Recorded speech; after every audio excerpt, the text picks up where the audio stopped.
अस्सलाम वालेकुम नाजरीन, मैं हूँ फातिमा बलोच और आप देख रहे हैं प्रोग्राम न्यूज़ लाइट। नाजरीन, गुर्बत की शरह में तकरीबन 45% इजाफा हो गया है और जो महंगाई है वो इतनी ज़्यादा हो गई है। अगर हम बात करें गरीब इंसान की, तो गरीब इंसान गरीब तर होता जा रहा है, अमीर इंसान अमीर तर होता जा रहा है। इसी हवाले से मेरे साथ मौजूद हैं आज कुछ कालम निगार और कोई समाजी रहनुमा भी मौजूद हैं, अवाम भी मौजूद है। अवाम का भी मौक़िफ़ लेने की कोशिश करूँगी और उनसे जानूँगी कि आखिर क्या वजह है कि इतनी ज़्यादा महंगाई क्यों हो रही है, गरीब इंसान की कोई जगह नहीं रही।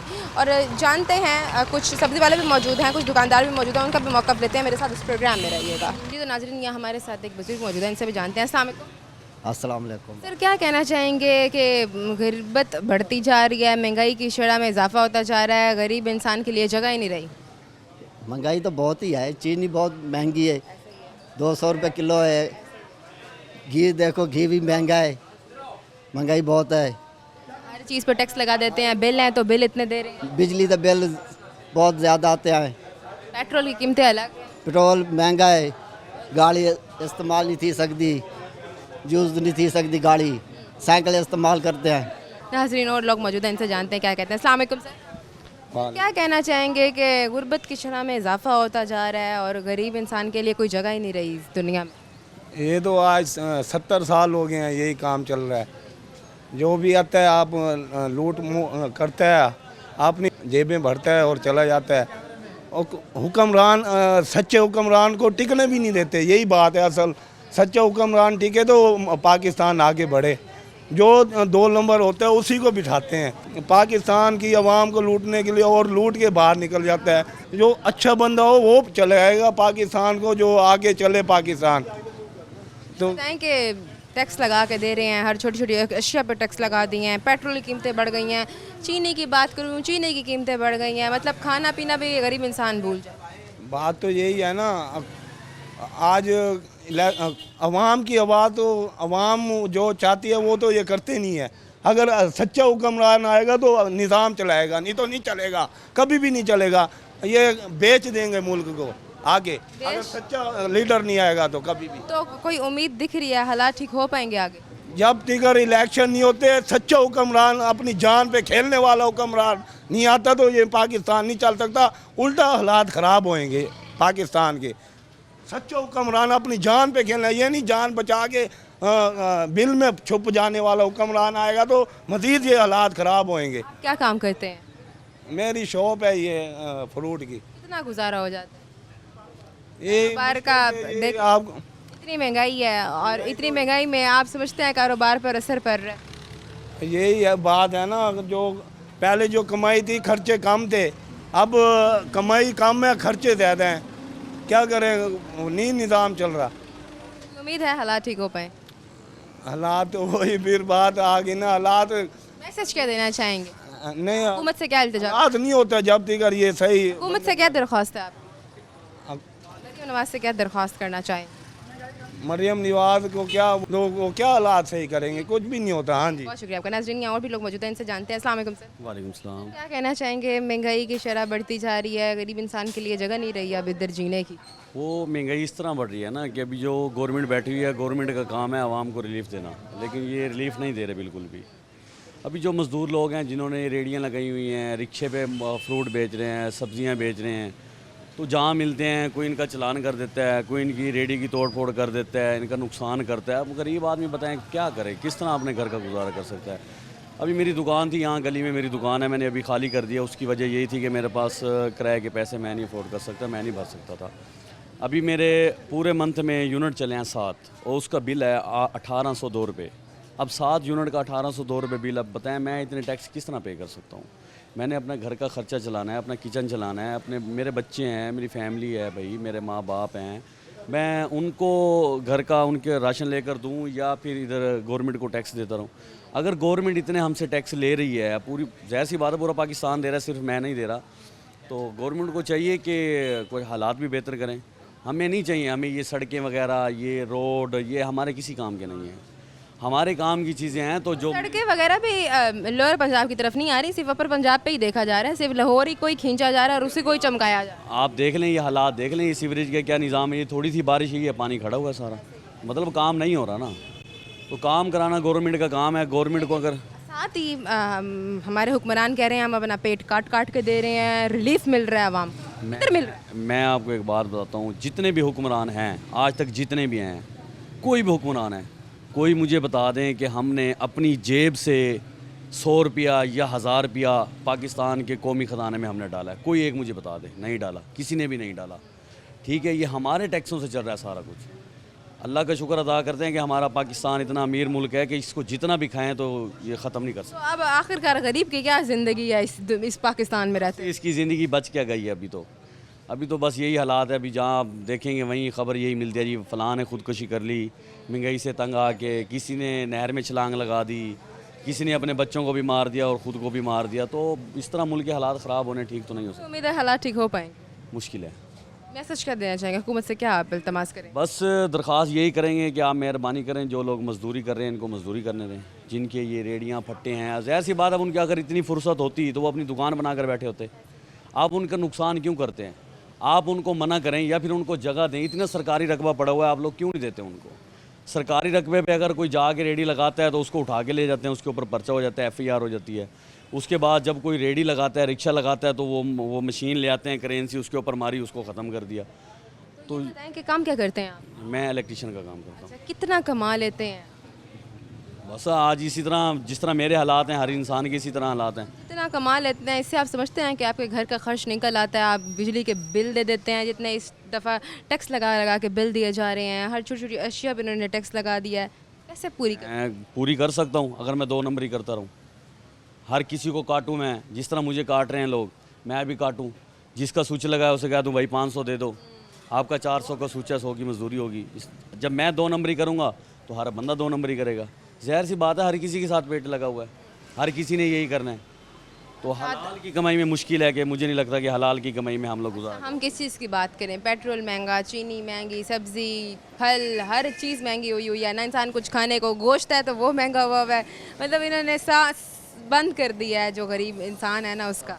सबसे बड़ी बात यह है कि हमारा जो मुल्क है खुद कफ़ील मुल्क है। हमारे पाकिस्तान में हर चीज़ होती है, हमें बाहर से लेने की ज़रूरत नहीं है। हम तो उल्टा यहाँ से दूसरे ममालिक को दे सकते हैं चीज़ें कि आप हमसे ख़रीदें। हमारे पास इतनी चीज़ें हैं, उसके बावजूद एक ही चीज़ को पकड़ा हुआ इन्होंने, चीनी को और पेट्रोल को। चीनी और पेट्रोल, ये 2 चीज़ें इन्होंने उठाई हैं, बाकी इनको कोई चीज़ नज़र नहीं आती। हर चीज़ महंगी है, ठीक है, लेकिन 2 चीज़ें जो भी आता है गाड़ी में आता है जी। 50 लाख की गाड़ी में बैठ गया है, उसने आके कहा जी हाँ जी आप बताएं जी ये प्याज किस तरह दे रहे हैं? उसने कहा जी 70 रुपये किलो, 10 रुपये किलो महंगी दे रहे हैं, इसका करें जी 20,000 का चालान कर दें। तो आप ये देखें ना, आप जो गाड़ी, जिस गाड़ी में बैठे हुए हैं, उसका टैक्स, उसके पैसे कौन देता है? वही मज़दूर दे रहा है, वही रेडी वाला दे रहा है, जिसका आप 10 रुपये के पीछे आप उसका इतना बड़ा चालान कर रहे हैं, वही दे रहा है आपको। तो आप इस चीज़ पर थोड़ा फोकस करें और अपने अखराजात थोड़ा कम करें। मरीम नवाज से क्या मुतालबा? मरीम नवाज से यही मुतालबा है कि आप, अल्लाह ताला ने आपको इतनी इज़्ज़त दी है, आपको एक सीट दी है, अल्लाह ताला आपको सलामत रखे, लेकिन ये है कि आप थोड़ा गरीब के लिए थोड़ा रिलीफ लें और मुल्क के बारे में सोचें। बहुत शुक्रिया आपका। नाजरीन, मैं यहाँ पर मौजूद हूँ और मैंने ड्राइवर से भी बात की है और यहाँ पे कुछ दुकानदारों उनसे भी बात की है, मज़दूर लोग भी हैं, इलेक्ट्रिशियन भी मौजूद थे, आके बात की है इन्होंने गुर्बत की। सब गुर्बत के लिहाज से बहुत परेशान है। मज़ीद लोग हैं, उनसे भी जानने की कोशिश करेंगे, मगर इस टाइम वक्त ब्रेक के मैं दोबारा हाजिर होती हूँ। वेलकम बैक नाजरीन, यहाँ पर और भी लोग मौजूद हैं, कुछ और दुकानदार सिलेंडर वाले मौजूद हैं, इनसे भी जानने की कोशिश करते हैं। अस्सलाम वालेकुम सर। सर क्या कहना चाहेंगे, महंगाई की शरह बढ़ती जा रही है, गरीब इंसान के लिए जगह ही नहीं रही इस मुल्क में जीने की? क्यों नहीं रही? पाकिस्तान है, इसमें हर बंदा कमा रहा है, खा रहा है, हर चीज़ सस्ती है। कौन सी चीज़ महंगी? आटा सस्ता, चीनी सस्ती, घी सस्ता, रोज़गार चल रहा है। कैसे सस्ता है? कहाँ सस्ता है? इस टाइम चीनी महंगी है, इस टाइम पेट्रोल महंगा है, इस टाइम फल सब्जियां महंगी हैं, इस टाइम गोश्त महंगा है, इस टाइम बिजली के बिल इतने इतने आ रहे हैं, गुर्बत की शरह में 45% इजाफा हो गया। आप कह रहे हैं कि यहाँ पर सुकून है? महंगाई तो नहीं है, हम तो यही कह रहे हैं सस्ती हुई है हर चीज़। गंदम आटा सस्ता है, चीनी सस्ती है, घी सस्ता है, प्याज सस्ती है। सब कैसे सस्ती है? सस्ती है। पहले 200 रुपये किलो थी, अभी 180 रुपये किलो है, 70 रुपये किलो है, तो सस्ती हुई है ना। कोई ना, आपको लगता है कि मुल्क ठीक चल रहा है? बहुत अच्छा चल रहा है। आप खुश हैं? खुश हैं। बहुत शुक्रिया आपका। नाज़रीन, यहाँ और भी लोग मौजूद हैं, इनसे जानने की कोशिश करते हैं। इन्होंने तो अपना मौक़िफ़ दिया, इन्होंने कहा है कि हुकूमत सही कर रही है, लेकिन अब दूसरे लोग हैं, इनसे भी जानने की कोशिश करते हैं, ये सुनते हैं ये क्या कहते हैं। अस्सलाम वालेकुम सर। सर क्या कहना चाहेंगे कि महंगाई बढ़ती जा रही है, गरीब इंसान के लिए रहने के लिए जगह नहीं रही इस मुल्क में? कुछ भी नहीं है, हमारी अपनी नीयतें ख़राब है, हमारा अपना ईमान कमज़ोर है। सब अल्लाह का शुक्र है कि कोई महंगाई नहीं है, कोई कुछ नहीं है। सब सुकून से खाते हैं पीते, कोई भूखा नहीं सोता। सिर्फ हमारे अपने ईमान कमज़ोर है। जैसी अवाम वैसे हुक्मरान आने, तो कुरान पाक का फैसला है। सब अल्लाह का शुक्र है, कोई महंगाई। ये समझते हैं कि इसी वजह से महंगाई है। ईमान की कमज़ोरी है हमारी, और कुछ भी नहीं है। खुश है अपने मुल्क अल्लाह से। का शुक्र है, अल्लाह का लाख लाख शुक्र है। अच्छा खाते हैं। ठीक है, बिल जो आता है वो आप देते हैं, आप नहीं समझते कि आपको टैक्स लगा के दिए जा रहे हैं तो वो ठीक दिया जाए। सही है, कोई हमारा इतना बिल ही नहीं आता। 1000-1200 रुपये महीने का आता है। सही है हमारा सब, हुकूमत ठीक कर रही है। सही है, अल्लाह का शुक्र है। सही है, हमारा गुजारा सही है, बहुत अच्छा। मैसेज क्या देना चाहेंगे आप हुकूमत से? क्या सही है, अपना ईमान लोग सही कर ले, सारी महंगाई ख़त्म हो जाएगी। शुक्रिया आपका नाज़रीन और लोग मौजूद हैं। अस्सलाम वालेकुम सर। सर आप क्या कहना चाहेंगे कि इस टाइम मुल्क के जो हालात बने हुए हैं? मुल्क के हालात तो ख़राब ही हैं। मुल्क निज़ाम सही हो जाए ना, ये सिस्टम करप्शन तो सबसे ज़्यादा। आप किसी भी महकमे में चले जाओ, सरकारी अफसर से मिलना है, चपड़ासी से मिलोगे तो 200 रुपये दोगे तो आप चपड़ासी अफसर के पास जाना पड़ेगा, नहीं तो कोई नहीं जाने देता अंदर। महंगाई तो हम लोगों की खुद ही लागर्जी है, हम नहीं कमाते, मेहनत नहीं करेंगे तो महंगाई होनी। इसी के साथ बिजली के बिल बहुत ज़्यादा आ रहे हैं और फल फ्रूट महंगे हुए पड़े हैं। तो इस महंगे होंगे ना जब हम अपने आप ही खुद सही नहीं है। हम अगर मंडियों में जाते नहीं, हम वहाँ पे जाके छापे नहीं मारते, ब्रोकरों पे स्टॉक मार्केट में जाके बात नहीं करते, हम रेडी वालों पे जोर दे देते हैं आके, रेडी वालों पे आके। समझते हैं हुकूमत की तरफ से नहीं है, आवाम खुद खराब। हुकूमत जैसे हुक्म आवाम होगी ना वैसे हुक्मरान होंगे। हम खुद आवाम खुद ढीली है। ढीली है आवाम। अगर आवाम को निकल के स्ट्राइक करनी चाहिए। हाँ जी, स्ट्राइक करनी चाहिए, एहतजाज करने चाहिए, आज करें फिर ताकि और आवाम जो ओहदेदारान हैं, अफसर हैं, उन्हें भी चाहिए कि जाके जहाँ पे स्टॉक मार्केटें हैं उन्हें जाके छापे मारें, यहाँ के आगे गरीबों को तंग करें। आप क्या समझते हैं आखिरकार कसूरवार कौन है? कसूरवार कौन है? आवाम तो कुछ भी नहीं करती, गरीब आवाम पिछ रही है, सफ़ेद पोश पिछ रहा है, गरीब आवाम कुछ नहीं, सिर्फ सफ़ेद पोश आदमी पिछ रहा है। जो छोटा मोटा ताजिर है, कारोबार कर रहा है, वो खुशहाल है। कोई उम्मीद है हालात ठीक हो पाएंगे? अल्लाह बेहतरी करेगा, कोई उम्मीद तो किसी काम क्या कर सकती। मेरा ओल्ड भी स्क्रैप का काम है ये। कितना कमा लेते हैं? शुक्र है अल्हम्दुलिल्लाह, कभी हिसाब नहीं किया, जो है अल्लाह का बड़ा करम है। पूरी हो जाती है इससे? अल्हम्दुलिल्लाह, अल्लाह का बड़ा शुक्र है। तो अब जो इतने बिल आ रहे हैं वो आराम से इजी इजी दे देते हैं, इजी देते हैं, कोई टेंशन नहीं। जब हम एक चीज़ इस्तेमाल करेंगे तो उसके तो पे तो करना पड़ेगा ना। हम अपनी गुंजाइशों को बढ़ा रहे हैं, अपनी अच्छे से बढ़ा रहे हैं, उसे हम कम नहीं करेंगे तो महंगाई कैसे कम होगी? एक चीज़ अगर पाकिस्तान में महंगी होती है ना आपकी, तो आप उसे खाना छोड़ दें तो वो आप ऑटोमेटिक सस्ती हो जाएगी। मगर हम वो चीज़ महंगी होती है उसे ज़्यादा खाते हैं कि यार कल मिले ना मिले। और आखिरी मैसेज क्या करना चाहेंगे? हुकूमत से क्या इल्तिजा? हुकूमत से यही इल्तिजा है कि आप अच्छे इक़दामात करें, आवाम को रिलीफ दें, ताकि आवाम सही हो। आवाम को रिलीफ मिलेगा तो हुकूमतों की अच्छाई होगी, नहीं तो हुकूमत को तो हर कोई बुरा कह ही रहा है। बहुत शुक्रिया जी। तो नाज़रीन यहाँ और भी लोग मौजूद हैं। अस्सलाम वालेकुम सर। वर्षा सर क्या कहना चाहेंगे कि महंगाई की शरह बहुत ज़्यादा बढ़ती जा रही है, गरीब इंसान के लिए इस मुल्क में जगह नहीं रही? जी, महंगाई तो बहुत है, पूरे पाकिस्तान में ये मसला है, और गरीब जो है वो बहुत परेशान है। गरीब गरीबतर हो रहा है, अमीर अमीर तर हो रहा है, वो हर जगह पे इश्यूज़ बने हुए हैं और महंगाई बहुत है। हम अगर बात करें टैक्स की तो हर छोटी छोटी अशिया पर टैक्स लगाया जा रहा है। फल हैं, सब्जियां हैं, उधर टैक्स लगाए जा रहे हैं और बहुत ज़्यादा कीमतें बढ़ा दी गई हैं, गोश्त की कीमत बढ़ा दी गई है। क्या समझते हैं हालात ठीक हो पाए? नहीं, ठीक नहीं होंगे, ये कोई उम्मीद महंगाई होगी, चेक एंड बैलेंस नहीं है। तो ऐसा क्या अमली इक़दाम अपनाने चाहिए जिससे माहौल ठीक हो सके? आखिरकार ये जो गुर्बत का जो इतनी 45% इजाफा हो गया, इससे कैसे निकला जाए? बस यही है, जो ऊपर जो बैठे हैं, जो गवर्नमेंट है, वो उनसे रिक्वेस्ट कर सकते हैं कि चेक एंड बैलेंस करें और मार्केट में चेक करें। कसूरवार किसको समझते हैं आप? हुकूमत? नहीं, हुकूमत बेचारे जो नीचे वाले बताएंगे तो पता चलेगा, हम बताएंगे तो पता चलेगा। मैसेज क्या देना चाहेंगे हुकूमत से? क्या ये कि महंगाई कम करें, वो चेक एंड बैलेंस करें और मार्केट चेक करें, ताकि पता होगा तब ये ऊपर से आर्डर नीचे तक ले आए। ठीक है, बहुत शुक्रिया आपका। नाज़रीन यहाँ और भी लोग मौजूद हैं, इनसे भी जानने की कोशिश करते हैं। सर क्या कहना चाहेंगे? महंगाई की शरह बहुत ज़्यादा बढ़ती जा रही है, गुर्बत में इजाफा हो रहा है, गरीब इंसान के लिए जगह नहीं रही यहाँ पर जीने की। जी जी, उम्मीद है हालात ठीक हो पाएंगे? इंशाल्लाह, देखो उम्मीद तो है। और बाकी अगर बात करें, हर चीज़ महंगी हो गई है, टैक्स लग गए हैं हर चीज़, क्या समझते हैं आप? ये तो मुल्क का निज़ाम आप खुद ही जानती हैं, जब से महंगाई कंट्रोल किसी से हो रही नहीं है, चाहे पीछे से रेट कम भी होता है, आगे दुकानदार वो रेट नहीं देते। अब रोटी का हिसाब आप देख लें, रोटी पीछे से रेट गवर्नमेंट ने 10 दिया हुआ है या 13 दिया हुआ है, यहाँ 15 मिलती है। नान हो गया, जैसे वो 25 का, 30 का, 35 का, इससे कम नान नहीं है। चीनी देख लें, आटा देख लें, कोई महंगाई कंट्रोल नहीं हो रही। काम क्या करते हैं आप? रिक्शा चलाते हैं। अच्छा, आप ये बताएं कि आपकी पूरी हो जाती है इतनी महंगाई में जो हर चीज़ महंगी हो गई है? नहीं, पूरी तो नहीं। पेट्रोल महंगा हुआ है, गैस महंगी हुई है, अगर मैं बात करूं सब्जी फलों की हर चीज़ महंगी हुई है, कैसे घर का गुजारा चला रहे हैं? घर के बिल कैसे भरते हैं? ये तो बस अल्लाह ताला का निज़ाम है, इधर से लेके उधर, उधर से लेके फिर। तो लगता है अल्लाह ने इज्जत रखी हुई जी, बकाया इन्होंने नहीं रखी, जो है। मुल्क का बुरा हाल है। मुल्क का बुरा हालात है। साथ इनका ये कहना है हुक्मरानों का, हम अपने पेट काट के दे रहे हैं, आवाम को रिलीफ दे रहे हैं, लेकिन बताएं रिलीफ कहाँ मिल रहा है? हमें तो रिलीफ कहीं नज़र नहीं आ रहा, उन्हीं को नज़र आ रहा है, वो बैठे जो कमरे में, उनको तो आएगा नज़र। उम्मीद है हालात ठीक हो पाएंगे आगे? देखो इंशाल्लाह उम्मीद तो है, लेकिन लगता नहीं है। बहुत शुक्रिया आपका। जी नाजरीन, हमने यहाँ पर आवाम से बात की, आवाम का मौक़िफ़ लिया और कुछ जो है आगे तज्ज़ियाकार भी मौजूद हैं, कुछ जो हैं कॉलम निगार भी मौजूद हैं, उनसे भी जानने की कोशिश करेंगे, मगर इस टाइम वक्त एक ब्रेक का मैं दोबारा हाजिर होती हूँ। स्ट्रेट वेलकम बैक नाजरीन, हमारे साथ इस टाइम ख्वाजा मज़हर सिद्दीकी मौजूद हैं, जो कि मोटिवेशन स्पीकर भी हैं और समाजी रहनुमा भी हैं। अस्सलाम वालेकुम सर। वालेकुम सलाम। खैरियत से हैं सर आप? जी फ़ातिमा, बहुत शुक्रिया। सर, सबसे जो मेरा इम्पोर्टेंट क्वेश्चन और सबसे जो पहला क्वेश्चन है वो ये है कि इस टाइम जो महंगाई की शरह है वो बहुत ज़्यादा बढ़ गई है और जो गुर्बत है वो भी बढ़ती जा रही है। जो गरीब है वो गरीब तर होता जा रहा है, अमीर अमीर तर होता जा रहा है।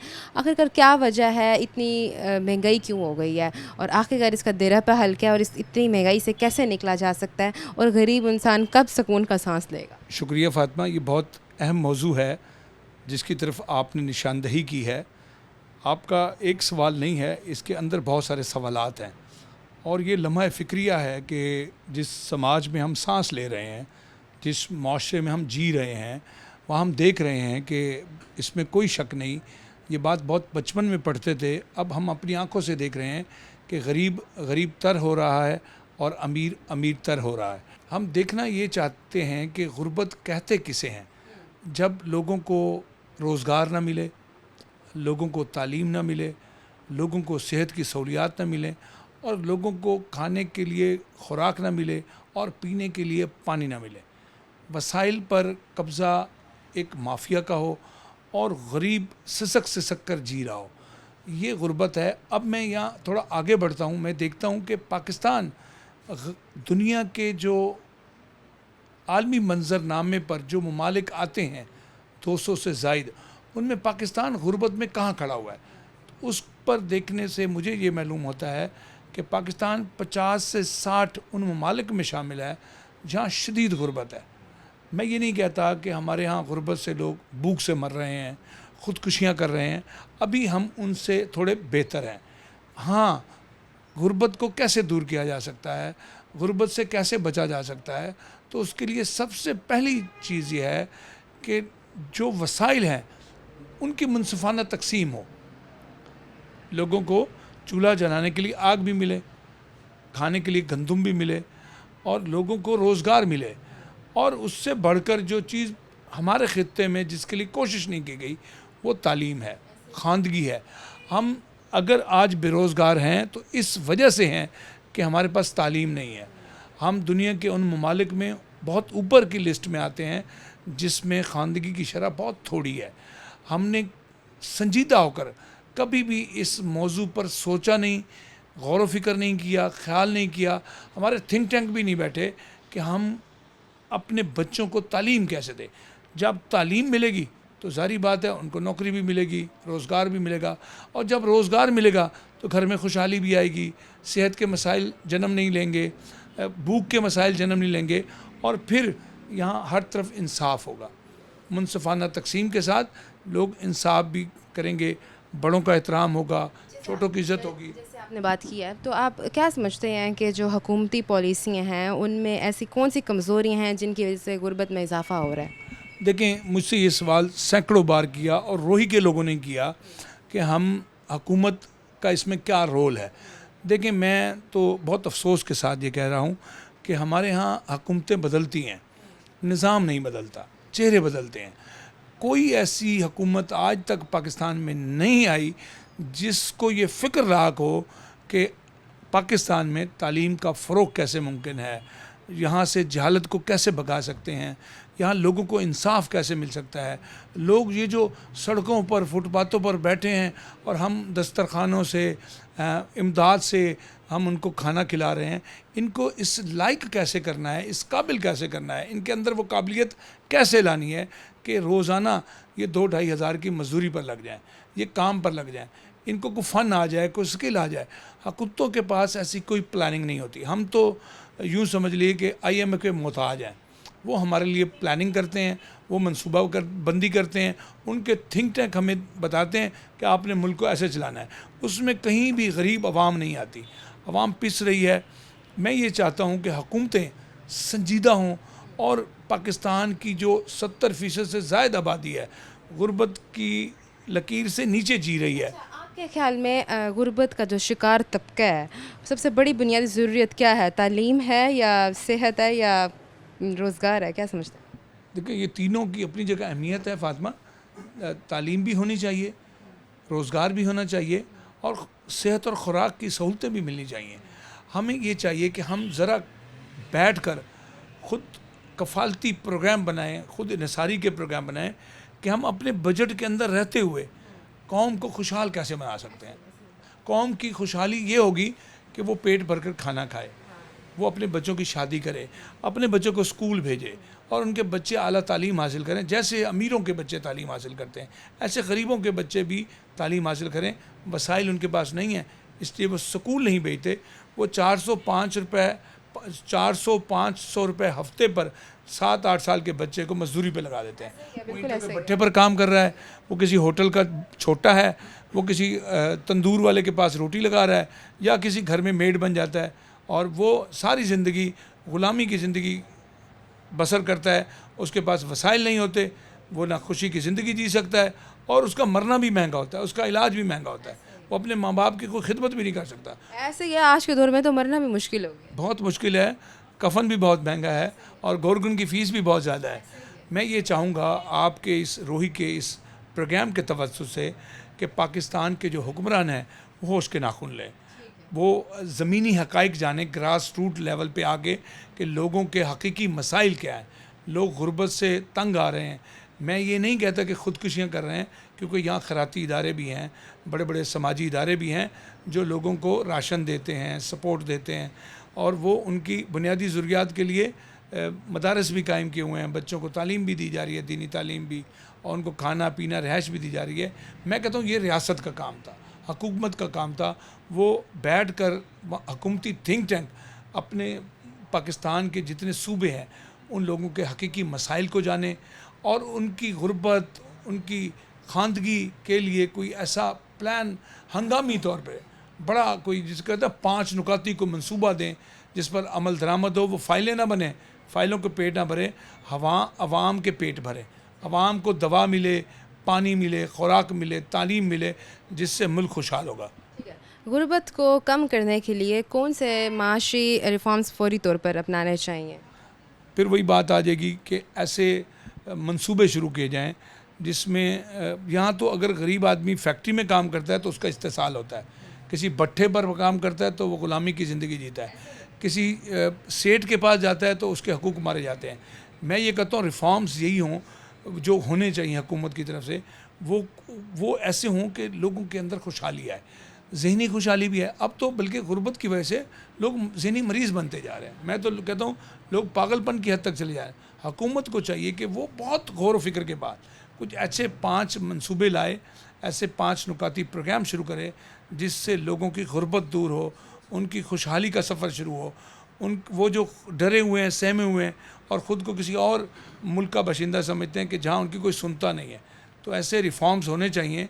फैक्ट्री जो है वो तनख्वाह ज़्यादा दे, यानी हमारे यहाँ आज भी लोग 18,000 20,000 की तनख्वाह लेते हैं। उनको जो हुकूमती वेज बोर्ड है उसके मुताबिक तनख्वाह मिलनी चाहिए, उनकी सहूलियात ज़रूरियात का ख्याल रखा जाए, उनका मेडिकल का ख्याल रखा जाए।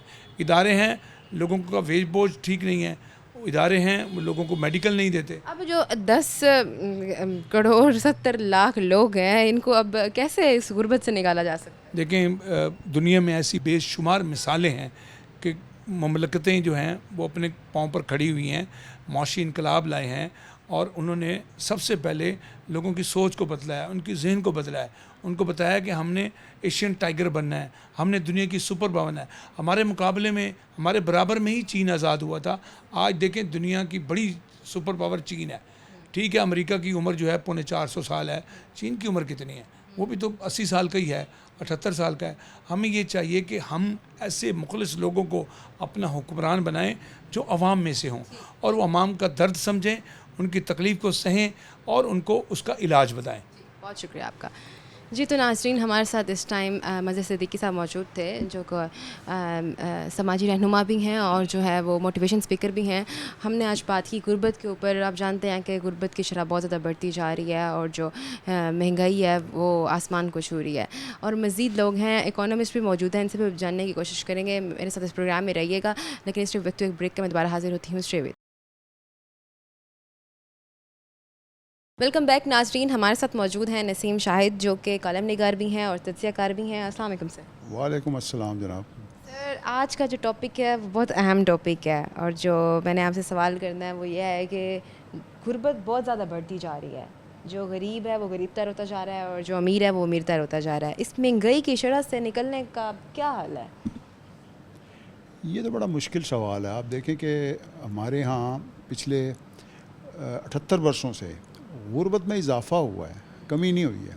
इसकी कई वजूहात हैं। हमारी आबादी भी बड़ी तेज़ी से बढ़ रही है, और दूसरा ये जो है रोज़गार के मौके भी कम होते जा रहे हैं, और तीसरा ये है कि हमारी जो इकॉनमी है वो उस रफ़्तार से तरक्की नहीं कर रही जिस रफ़्तार से खुशहाली लाने के लिए ज़रूरी है। अभी जो वर्ल्ड बैंक ने रिपोर्ट दी है, आप देखें कि उसमें उसने कहा है कि 45% जो पाकिस्तानी हैं वो गुर्बत की लकीर के नीचे आ गए हैं।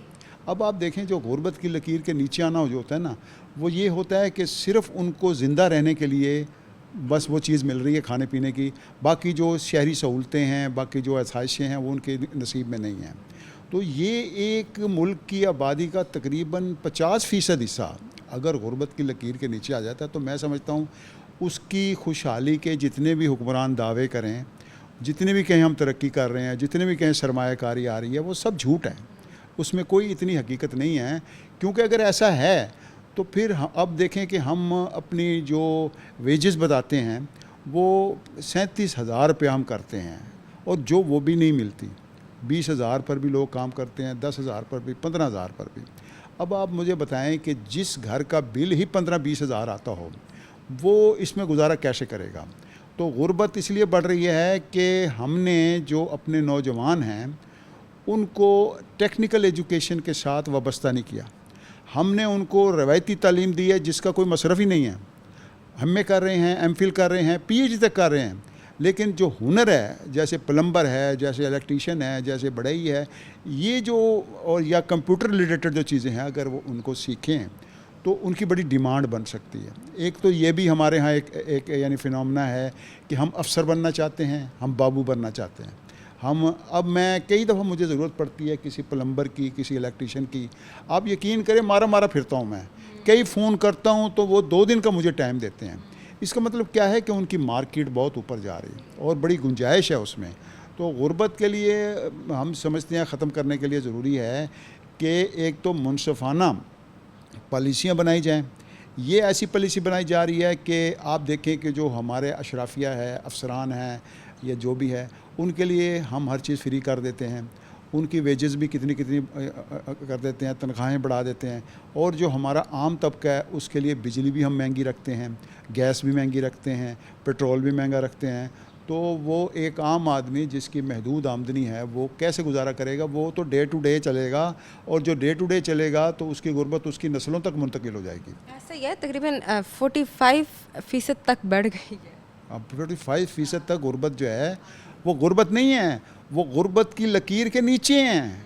आप समझ रहे हैं, गुर्बत एक होती है कि आपको बहुत ज़्यादा सहूलतें नहीं मिल रही, लेकिन आपको अच्छी ज़िंदगी मिल रही है, आप खा पी रहे हैं, भूखे नहीं मर रहे हैं। लेकिन जो लोग गुर्बत की लकीर के नीचे आ जाते हैं, ये इंटरनेशनल एक स्टैंडर्ड है, वो होते हैं कि जो अपनी बुनियादी ज़रूरियात भी पूरा नहीं कर पा रहे, अपनी अद्वियात को, अपनी जो कोई फल खाना चाहता है, कोई आसाइशें उसको ज़िंदगी में, कोई पंखा चलाने के लिए भी उसके लिए इतने वसाइल नहीं होते कि वो बिजली का बिल दे सके। तो हम एक, मैं समझता हूँ कि 25 करोड़ आबादी का मुल्क है और उसमें अगर 12 करोड़ बंदे गुर्बत की लकीर के नीचे आ गए हैं तो ये बड़े ख़तरे की अलामत है। इसके सोसाइटी पर बड़े ख़तरनाक असरात हो सकते हैं। हम बात करते हैं जी जराइम बहुत बढ़ गए हैं, हम कहते हैं जी बदअमनी बहुत ज़्यादा है। इसकी वजूहात तो तलाश करें ना। उसकी वजूहात यही हैं कि लोग बेरोज़गार हो रहे हैं, लोगों के घर में खाने को नहीं है। वो कहते हैं अगर वहाँ मरना है तो यहाँ क्यों ना मर जाएं। तो इस तरह की सूरत हाल से बचने के लिए ज़रूरी है कि ये जो हमारी तबकाती एक फ़र्क आ गया है, एक तरफ आसमान है दूसरी तरफ ज़मीन है, एक तरफ ब्राह्मण है दूसरी तरफ शूद्र हैं, इनको ख़त्म करना पड़ेगा। और जो आसाइशें बड़े लोग ले रहे हैं उनमें से कम 2% 3% उनको गरीबों को भी देनी पड़ेगी। पाकिस्तान बन गया और हिंदू और अंग्रेज़ों से आज़ादी मिल गई, लेकिन हमें गुर्बत से आज़ादी ना मिल सकती। गुर्बत से देखो जो जितने ममालिक हैं ना, अब आप देखें कि पिछले दिनों मैंने एक कॉलम लिखा सिंगापुर के ऊपर। अब सिंगापुर के ऊपर जब वो मुल्क बना ना तो बहुत गरीब मुल्क था, वो हमारे से भी ज़्यादा गरीब मुल्क था। तो उसका जो ली क्यून यू उसका जो बानी था, वज़ीर आज़म पे बना, 59 ईयर्स तक उसने मतलब मुख्तलिफ़ वसीयतों में अपनी कौम की रहनुमाई की और पूरी ज़िंदगी में उसने जितने भी काम कराए ना तरक्याती, कहीं अपनी नेम प्लेट नहीं लगाई। उसने कहा ये जो दिल में लगेगी वो अच्छी है, ये जो दीवारों पे मैं नहीं लगाना चाहता। तो उसने टेक्नोलॉजी को फ़रोग़ दिया।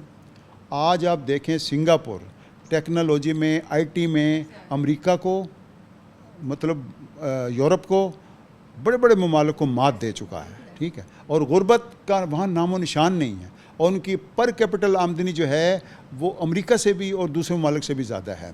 तो इसका मतलब ये है कि हमने, हमारे हुक्मरानों ने, हमारे पॉलिसी साज़ों ने इस तरफ तवज्जो ही नहीं दी है। वो अपना काम करते रहे हैं, अपने मफादात का काम करते रहे हैं। आप ये देखें कि 78 वर्षों से हमारा निज़ाम तालीम ही नहीं बदला। वही जो आपने पढ़ी होगी, जो मैंने पढ़ी होगी, जो हमारे बच्चों ने पढ़ी होगी, जो आगे हमारे दादा बाप दादा ने पढ़े होगी, वो निसाब पढ़ रहे हैं। उससे हम कैसे तरक्की कर सकते हैं आप बताएं। उसमें तो हम एक कोहलू के बैल बने हुए हैं, एक ही दायरे में घूमते रहेंगे तो आगे मार्केट नहीं है हमारे लिए। अब हम कई हमारे जो बच्चे हैं हज़ारों लाखों की तादाद में मुल्क से बाहर जा रहे हैं क्योंकि आला तालीम की वहाँ ज़रूरत है जो ये पढ़ के जा रहे हैं। यहाँ आला तालीम का स्कोप ही नहीं है। अभी आप एक और चीज़ देखें कि पंजाब गवर्नमेंट ने तकरीबन 45,000 टीचर की असामियाँ ख़त्म कर दी हैं अभी एक हफ़्ता पहले। आप बेरोज़गारी बढ़ रही है, आप वो असामियाँ ख़त्म कर रहे हैं, तो कहाँ से रोज़गार मिलेगा। तो प्राइवेट सेक्टर तो जो आपको देगा, जो स्कूल देगा वो 6,000-7,000 रुपये पे देगा, आपको पता ही है। तो आपको एक रोज़गार मिलता था गवर्नमेंट सेक्टर से, उसको भी आप बंद करते जा रहे हैं। तो ये कर क्या रहे हैं, ये समझ से बालातर है। लेकिन ये बहुत बड़ी ख़तरे की अलामत है कि एक इतनी बड़ी जो आबादी है वो बेचैनी का शिकार हो जाए, इज़्तिराब का शिकार हो जाए, उसको खाने पीने को कुछ ना मिले। तो ये तो ना तो इस्लामी रवायात के मुताबिक है, ना ये हमारा आइन कहता है, वो ये मुसावात का दर्स देता है। तो इसलिए इस पर गहरे गौर व फिक्र की ज़रूरत है। तो अब इस नौजवानों को इस गुर्बत से कैसे निकाल सकते हैं? हमें ऐसे कौन से इक़दामात अपनाने चाहिए जिससे हम इस गुर्बत की जो शरह इतनी बढ़ रही है इससे निकला जा सके? बात यह है कि नौजवानों को तो ये सोचना चाहिए कि वो सिर्फ़ अब यही ख्याल ना करें कि जी हम किसी दफ्तर में चाहे क्लर्क ही बन जाए लेकिन बाबू बन के बैठें। उनको ना उस अब आप देखें हमारे जो ये यानी पढ़े लिखे नौजवान भी यूरोप या अमेरिका जाते हैं ना, वहाँ ऊबर चलाते हैं, वहाँ किसी स्टोर पे काम करते हैं, किसी रेस्टोरेंट पे काम कर रहे थे। वहाँ तो ये वहाँ गुलामी करना उनको नहीं मायूब समझा, कोई नहीं होता। लेकिन यहाँ कहेंगे हुनर मैं क्यों सीखूँ, मैं इलेक्ट्रीशियन क्यों बनूँ, मैं तो एक यानी पढ़ा लिखा अफसर बनना चाहता हूँ। तो फिर उसके लिए तो बहुत कम मौके रह गए हैं इस मुल्क में। इसलिए नौजवानों को सोचना चाहिए कि वो टेक्निकल तालीम की तरफ आएँ। टेक्निकल तालीम की आज भी अहमियत है। आईटी के शोबों की तरफ जाएं और सॉफ्टवेयर डेवलपमेंट की तरफ जाएं। इन शोबों में घर बैठ के भी बहुत सारा काम हो सकता है और बेरोज़गारी को ख़त्म किया जा सकता है। और मतलब गुर्बत को ख़त्म करने के लिए अब कैसे, कौन से माशी जो रिफॉर्म्स हैं वैसे अपनाने से गुर्बत को ख़त्म किया जा सकता है? माशी रिफॉर्म तो ये है कि हमारे यहाँ एक देखो ना, हमने क्या किया, हमने जो सबसे बड़ी ख़राबी की है ना हमारे मुल्क में, हमने चंद शहरों पर फोकस किया है। हमने लाहौर पर फोकस कर दिया, सारा बजट लगा दिया, इस्लामाबाद पर कर दिया, कराची पे कर दिया, पेशावर पे कर दिया। हमने साउथ पंजाब को बिल्कुल यानी भुला दिया। ना यहाँ इंडस्ट्री लगाई है, ना यहाँ ऐसे मौके पैदा किए हैं। जो कुछ है लाहौर के लिए है, उसका क्या नतीजा है कि सारी आबादी का रुख लाहौर की तरफ जा रहा है। वो 5 साल की प्लानिंग करते हैं तो 2 साल में इतने बंदे और आ जाते हैं, वो प्लानिंग फ़ेल हो जाती है। इसलिए ज़रूरी ये है कि इसको ब्रॉड बेस बनाया जाए तरक्याती स्कीमों को। इधर साउथ पंजाब में भी आप इंडस्ट्रियल जोन बनाएं। पेशावर में जब इंडस्ट्रियल जोन बनाया, गुदून में बनाया, उन्होंने बड़ी तरक्की कर ली। हमारे यहाँ एक इंडस्ट्रियल स्टेट बनाई हुई है जिसकी कोई सरपरस्ती नहीं है। इनको चाहिए कि डीजी खान में, इनको चाहिए कि दाजल में, इनको चाहिए कि इधर चले जाएं भावलपुर में इंडस्ट्रियल स्टेट्स बनाएं। वहाँ जो है उनको रोज़गार मिलेगा नौजवानों को, वहाँ इंडस्ट्री आएंगी, टैक्स फ्री कर दें उनको। 5 साल के लिए वहाँ इंडस्ट्री को कहें हम आपको टैक्स की छूट देते हैं, आप यहाँ लगाएं।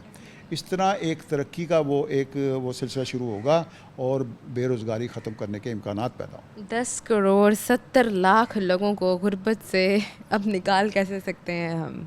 गुर्बत से तो एक गुर्बत जो है ना अमेरिका में भी है, आप याद रखें, वहाँ भी लोग सड़कों पर रात को सोते हैं।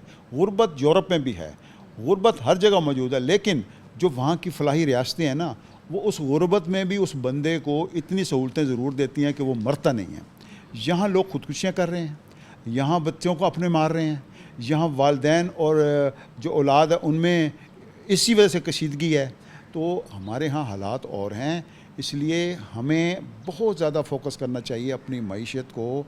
हम दावे करते रहेंगे, अभी भी हमारे हुक्मरान दावे कर रहे हैं कि हमारी जीडीपी इतनी हो गई है, हमारा फलान, ये जीडी जो है ना आम आदमी को समझ नहीं आती। वो तो ये कहता है भाई मैं जो कहीं रोज़गार लेने गया हूँ तो उसने मुझे ऑफ़र क्या की है, ठीक है, वो ये देखता है। तो उसको बढ़ाने के लिए मौक़े बढ़ाना पड़ेंगे, आपको मौक़े बढ़ाने के लिए इंडस्ट्री लगाना पड़ेगी, आपको कॉटेज इंडस्ट्री को फ़रोग देना पड़ेगा। ये जो हम बेनज़ीर इनकम सपोर्ट प्रोग्राम चला रहे हैं इसको फुल फोर ख़त्म करना पड़ेगा हमें, क्योंकि कई 100 अरब रुपए हम इस पर लगा रहे हैं। इसकी बजाय अगर हम इन ख़वातीन को, जैसे बांग्लादेश का मॉडल है, उन्होंने क्या किया कि ख़वातीन को हुनरमंद बना दिया।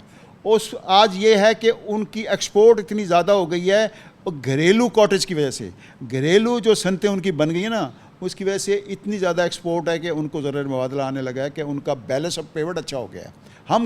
हम फ़कीर बना देते हैं, हम लाइनों में बिठा के इनको माजूर बना रहे हैं। इनसे हमें काम लेना चाहिए। यही अगर हम इनको हुनरमंद बनाने के लिए इनको पैसे दें कि आप अपने घरों में ये काम करें, हम आपको मशीनें देते हैं, हम कुछ चीज़ें देते हैं, तो गुर्बत यहाँ से भी ख़त्म होना शुरू होगी। तो इसलिए हमें रिवायती तरीक़ों की बजाय गैर रिवायती तरीके बनाने पड़ेंगे, जैसे बांग्लादेश ने बनाए, जैसे सिंगापुर ने बनाए और जैसे दूसरे ममालिक ने बनाए। तो प्रोग्राम के आखिर में आप क्या हुकूमत से को क्या मैसेज देना चाहेंगे? हुकूमत को तो मैं सारी लोग मैसेज देते हैं, लेकिन हुकूमत हमारी सुनती कब है। लेकिन अवाम तो बहुत ज़्यादा दे रहे हैं कि भाई इस अदम तफरीक को ख़त्म करें, ठीक है, मौक़े बढ़ाएं, रोज़गार दें और वेजेस बढ़ाएं और मुनसिफाना एक निज़ाम लेकर आएँ, ये लूट मार ख़त्म करें। बहुत सारी चीज़ें ऐसी हैं कि जो इस मुल्क में रुकावट बनी हुई हैं, उनको अगर ख़त्म करके हम उन ममालिक को मिसाल बनाएं। लेकिन मसला ये है कि उन ममालिक की मिसाल बनने के लिए हमारे जो लीडर हैं, हमारे जो हुक्मरान हैं, उन्हें भी उन जैसा बनना पड़ेगा। लेकिन बदकिस्मती से हम हमेशा ऐसी लीडरशिप से महरूम रहे हैं। बहुत शुक्रिया आपका। जी तो नाज़रीन, आज हमारे साथ कालम निगार भी मौजूद थे, समाजी रहनुमा भी मौजूद थे और हमने आवाम का भी मौक़िफ़ लिया और हमारा जो टॉपिक था वो गुर्बत के ऊपर था। हमने गुर्बत के ऊपर बात की कि किस तरह से जो गरीब इंसान है वो मज़ीद गरीब होता जा रहा है और अमीर इंसान अमीर होता जा रहा है, और सबकी डिफरेंट राय ली, सब ने अपना मौक़िफ़ दिया। और बस मेरी भी हुकूमत से यही रिक्वेस्ट है कि जल्द से जल्द जो गरीब इंसान है उसको रिलीफ़ दिया जाए ताकि आवाम सुकून की सांस ले सके। अब प्रोग्राम ख़त्म होता है, एक नए प्रोग्राम में आपके साथ रहूँगी, तब तक के लिए फ़ाज़ा हम लोग को इजाज़त दें। अल्लाह ने